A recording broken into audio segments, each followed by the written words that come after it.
Computer, activate the threat assessment matrix. Ooh. All right.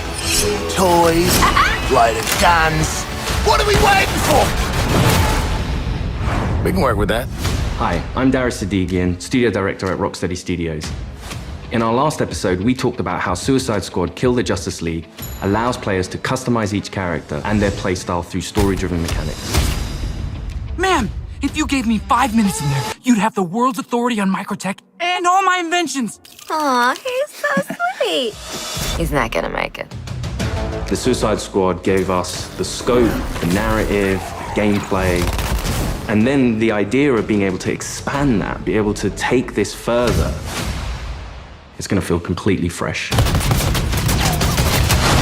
In that spirit, we want to deliver totally new content at no cost for those who purchase Suicide Squad Kill the Justice League. We're back in business. All right, let's steal this shit. Today we'll discuss customization options that draw from the full spectrum of DC Comics. You'll see emotes, rival taunts, outfits, and more. We wanted to have a game that was very focused, but this time we really want to expand out with being able to dynamically update, add new content, take on feedback, and evolve the game over time. For the first time ever, we'll give you a preview of what's to come after the credits roll on our main story campaign. We always designed the game in a way that we really wanted it to be accessible for everyone. And for those players that want to delve even deeper into our gameplay and into our systems, it really is about delivering new places to explore, new worlds to be in, new stories, new characters, and creating unique ways for you to play.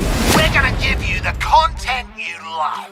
Speaking of, what are you doing, mate?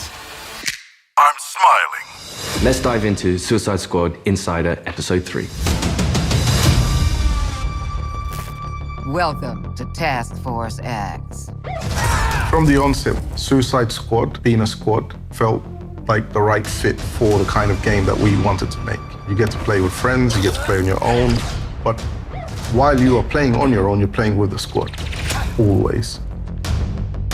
Every aspect of our games, we always look at it through the lens of Rocksteady's treatment. And that just doesn't stop at gameplay, that doesn't stop at story. When we're looking at the social features that we've really introduced into Suicide Squad, it has Rocksteady's approach. What do we think players will have fun with? This game has the mechanics to play kind of socially competitively, like none of our games have previously, and it really fits the characters of the squad. With multiplayer, we're leaning into the competition within the squad to show off your skills, show off your mettle, be the best one. I'm a freaking superstar. The squad are working together under duress.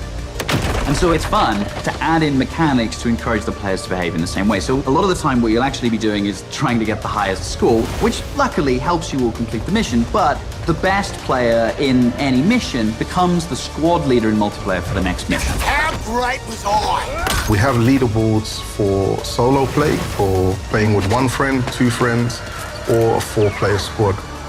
You're competing with everyone across the world. Cross-platform, it is the best of the best. Think you're hot shit on toast, but you're cold fart on bread. Did you see that? Tell me you did. I was like, how do you like that? Precisely. Outstanding!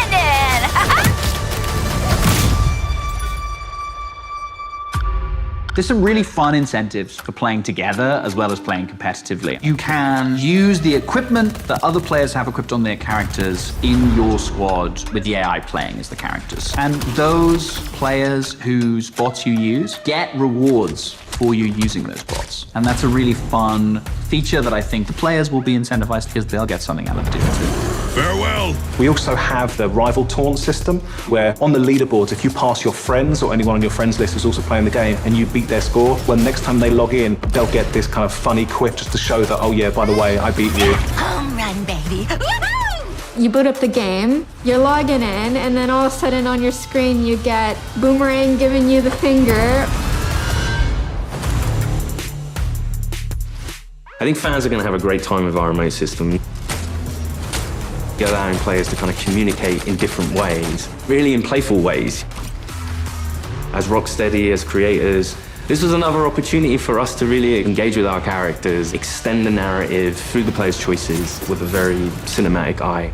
Through the game, we offer many customization options and outfits to the player. You start off in the prison, you get your prison garbs, and then you evolve to the Task Force X outfits. Yeah, right.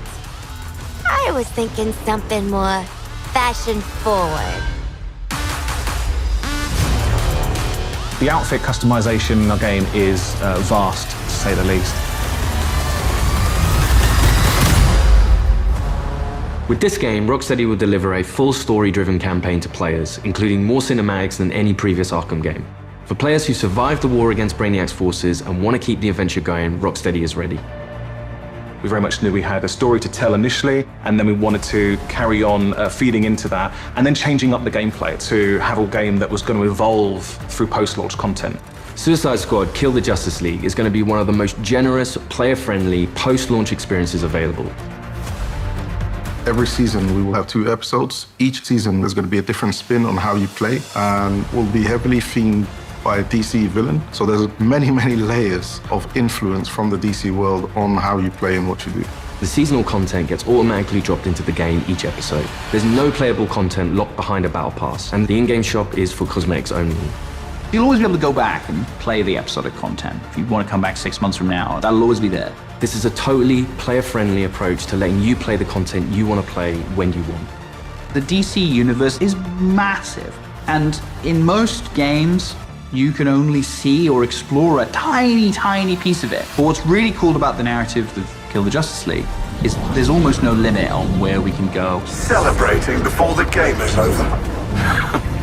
In his pursuit of trying to recreate his perfect Kolu, Brainiac has been experimenting with some of our favorite DC characters' DNA, creating new worlds in alternate realities. It's these worlds that we call Elseworlds.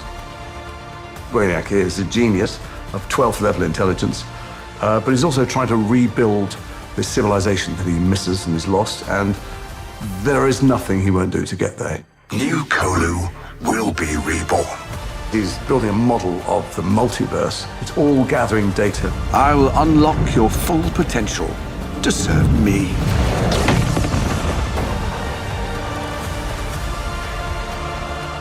There's different versions of everybody in different universes, and their timelines have just diverged at some point.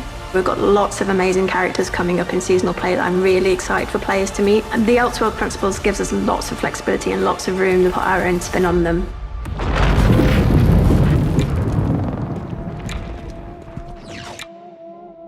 So we get to play with a bunch of cool shit from alternate universes, and then what? Retire? When Season 1 launches this March, you'll be able to unlock a new playable character for your squad, the Joker. At least buy me dinner first. The original Arkhamverse Joker has been dead for 5 years, but this is a new Elseworlds twist on the villain. He was part of the Suicide Squad in the Elseworld that he's from, which already shows that he's slightly more cooperative than the previous Joker we've had. But as you get used to him and actually play to him, you realize he's unhinged in a different way. Not only has he got to figure himself out, but he's figuring out his place in this new world and this new squad. He hadn't reached supervillain status before Brainiac invaded, so, he's still a bit less experienced. I think we've taken him back to the kind of more vaudeville roots of Joker. He's masking insecurities with traditional Joker behavior. But deep down, he's not sure who he is yet. Lock him up. Oh, making new friends after a move is always tough. As your mission expands deeper into the lore of the DC universe, this new version of the Joker will join your fight with his unique combat, traversal, and weaponry. His traversal is all based around a rocket-powered umbrella, which he can blast himself into the air, and then uses that to glide around, and then he can actually flip that down to grind along buildings, knocking enemies out of the way.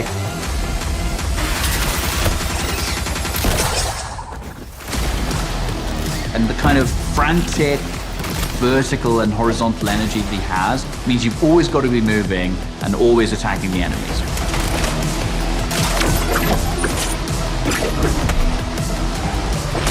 The Joker is only the first of the new squad recruits you could meet through the ongoing additions to our game.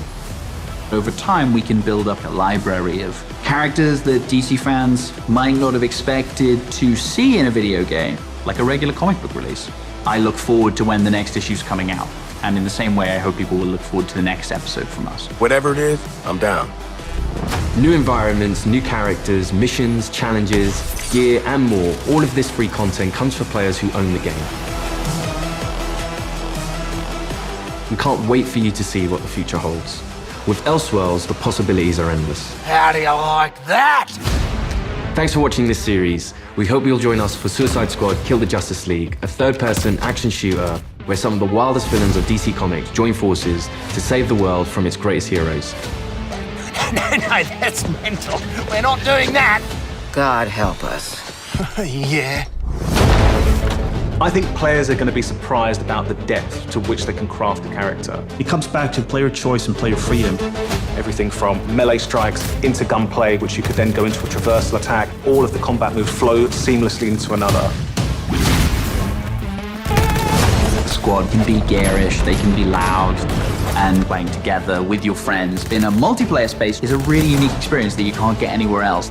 What we've done with the Suicide Squad is to really expand those experiences. Not only just one character this time around, we've done it with 4, and we plan to do it with more. This brings back memories of my old Suicide Squad. Whether you're in for the main story or exploring what lies beyond, Rocksteady Studios is here to support our players while delivering exciting new experiences. Thank you for joining us, and we'll see you at launch February 2nd, 2024.